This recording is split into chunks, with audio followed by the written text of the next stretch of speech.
my privilege and my pleasure to introduce to you, for those of you who have never met him, Reverend David Gajewski, who is the New York Conference Minister of the United Church of Christ. It's the first time that Reverend Gajewski has come to preach for us here at Broadway, but I will tell you that it's not the first time he's visited Broadway Church. He's been a very good friend to this congregation and a wise counselor to your two pastors, and so I want to thank him personally for that. Before coming to New York, he and his wife were ministering. He was conference minister in Maine of the United Church of Christ. Before that, he served in local churches, I believe, Virginia and Vermont.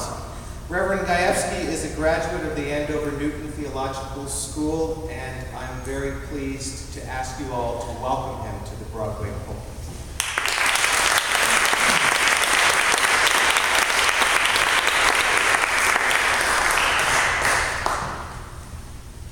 Good evening, everyone. Good evening. It's a pleasure for me to be here this evening and for me to bring you greetings on behalf of the United Church of Christ in New York, your 265 sister congregations that are scattered all over the beautiful state of New York, from the tip of Long Island and Orient to Niagara Falls, from Jamestown into the Adirondacks and all the places in between. We are a family of about 35,000 here in the state of New York. And so I bring you the greetings of your brothers and sisters from around the state. I am someone who has really spent my whole life in church. From a little child all the way to this day, I have always been very much steeped in church life, but not always in the United Church of Christ. With a name like Gajewski, you might imagine that perhaps I have a Roman Catholic background. And indeed, I do. I grew up Roman Catholic, and fairly strong Roman Catholic, someone who worked very hard at my faith as a child and into my late adolescence, early adulthood, when I discovered a need to expand and to look further and to look deeper, to build my faith. And I looked in many places. One of the first places I found myself was in the midst of fundamentalism. I was part of an ultra-conservative church. And for those who know what this means, here's my coming out of the closet.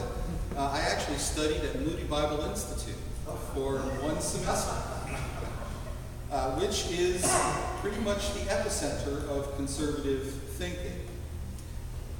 After that, I flirted with other churches. I flirted with the Mennonite church.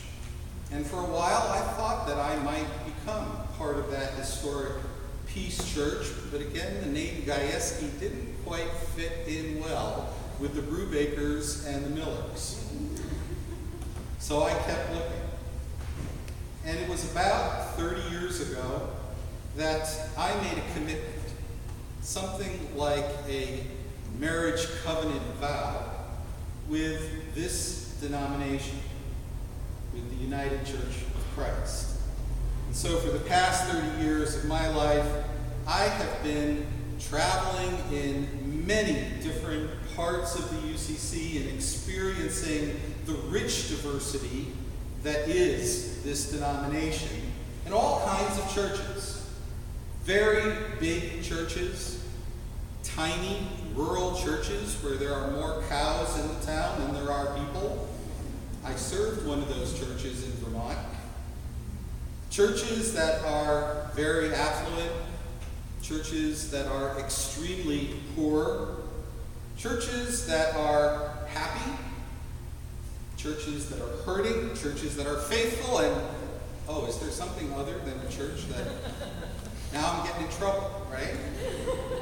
Something that is not faithful? Well, I want to tell you the truth, and this is absolutely honest. I have never been in any church where there hasn't at least been a seed of faithfulness. even in the most conflicted, unhappy churches, I have always found the seed of faithfulness. Why in heaven's name would anyone ever want to come into a church if there wasn't a seed of faithfulness? And that is what I believe the letter of James is describing to us in the epistle reading that was read a few moments ago. It's describing what people are really hungry for when they seek that deeper meaning. It's what I was hungry for since the time of my young adult years, and when I searched in many places and found different elements of faithfulness in each community in which I traveled.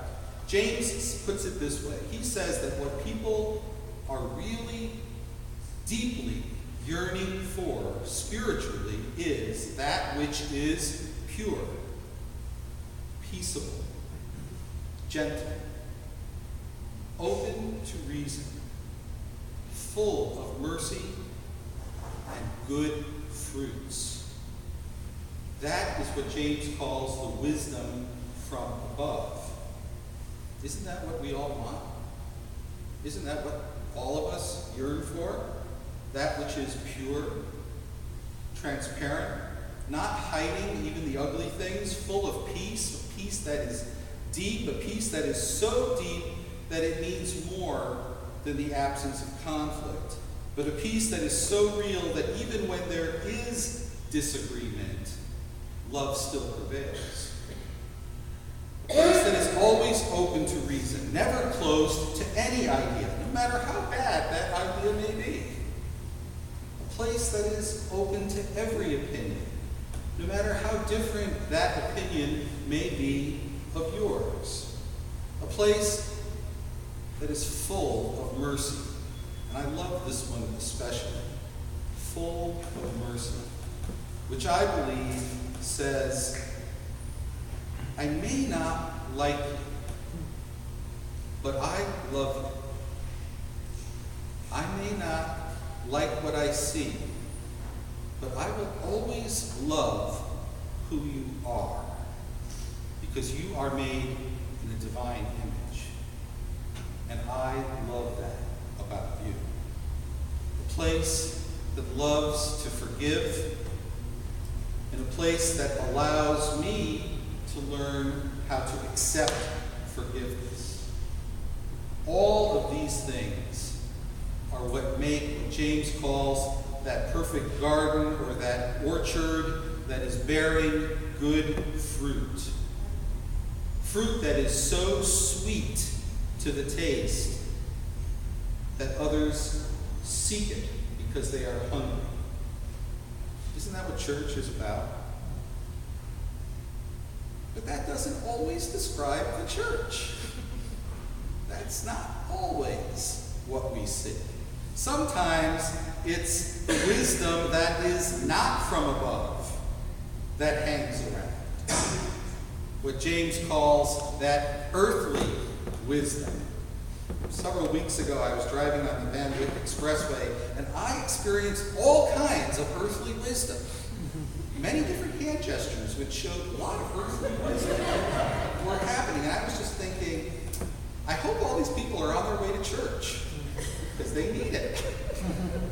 So James calls these things the earthly wisdom, that which is bitter, jealous, selfish ambition, unspiritual, downright mean. It's the wisdom that's manifested like this. I'm having a bad day, so I'm going to make sure you share it with me. Or, my life is not so great, so I'm going to make your life not so great either. But you know, what's behind that bitterness, what's behind that earthly wisdom is really just a cry for help. The cry that says, help me. Do you care enough about me to put up with this? To put up with this earthly wisdom that I'm sharing? Do you really love me? Even if I'm not likable, will you love me? Yeah, so I've been in churches all my life. And what I do these days is when folks ask me, so what is your job? And I always hate that question because it's hard to answer it. But one of the ways I answer it is I say, well, imagine there was a 911 number that you could call in church circumstances. I'm the one who picks up the phone when the churches dial 911. And often what I hear on the phone are churches that are suffering with a whole lot of earthly wisdom. And often they ask for a variety of things. One thing that is common is that they will ask for mediation. They have conflict and they want mediation. And that's not a bad thing. But you know, disagreements are not their problem. Because disagreements are not bad. Disagreements actually are a good thing. They help us all to grow personally when we challenge one another with the things that we disagree about. So, disagreement is not the root of their problem. Another thing that I'm often asked for are suggestions on how do we better structure or govern our church. But you know, organization is not the root either of what is going on. It's not the root of the conflict. They ask how-to questions. But you know, there really isn't a how-to answer that will fix what's broken, that will simply fix what I call the predominance of the earthly wisdom. Because the real problem is spiritual. The real deep problem is one that is between you and me and God. That's the spiritual problem. And in the midst of any of these conflicts or disagreements, any of these calls, these 911 calls that I receive, what I have always seen is that the root is that something is broken between you and me and God. And that's the spiritual brokenness. Now, here's where we come to some very, very old problems in the Christian church. Conflict has been in the Christian church since it was first begun. The first followers of Jesus were frequently tripped up with conflict. Even the leaders, even the apostles. Did you know that Peter, James, and Paul didn't always get along really well? There's one oral tradition that Paul was so upset with James that he pushed him down a flight of stairs. This is the conflict of the early church. And in particular, the conflict between Paul and James, or Paul and James and Peter, because James and Peter were more of a similar mind in their thinking, and Paul was quite different. But the root of that conflict was an issue of faith, an issue of belief. Paul is the one who said, well, the answer is all you need to do is just believe. Paul said, all you need is to have faith. And James said, well, even the demons believe. Just believing is not enough. It's what you do with that belief that matters. It's the doing of the faith that matters. Encouraging faith is really only the first step of growing the good fruit of the church. Putting that faith into an action that changes lives and changes the world is what completes the circle. And what allows the garden, the church, to produce those sweet fruits that so many hunger for, that I think we hunger for. In other words, making disciples that bear good fruit is what makes for the healthy church, the healthy orchard. Because church is not a spectator sport. Church isn't something you go and watch. You can't be a watcher. You can only be a team player. You can only play the game, which is living a life of faith that produces good works and good fruit. And church is what equips you. But more than equipping you, church is what pushes you out the door and says, now go forth and bear good fruit. It's your work that needs to be done. Why would anyone want to be in a church or come to a church unless it is a place where you can taste the good fruit? And good fruit is what happens when there is discipleship. Believing and doing the good news. James says, it's what's pure and peaceable, gentle, open to reason, full of mercy and good fruit, without uncertainty or insincerity. That's the wisdom from above. And that is what this Christian thing is all about. It's not about meeting the church budget. It's not about a perfectly executed worship service. It's not about a handsome building. Even all of those things are good things. But if they don't begin and end with discipleship, a discipleship that bears good tasting fruit for those who are hungry, then all of that is really just a routine. It's just actions that we go through. So James tells the church, go and bear good fruit in what you do. Love, even when you don't like. Love.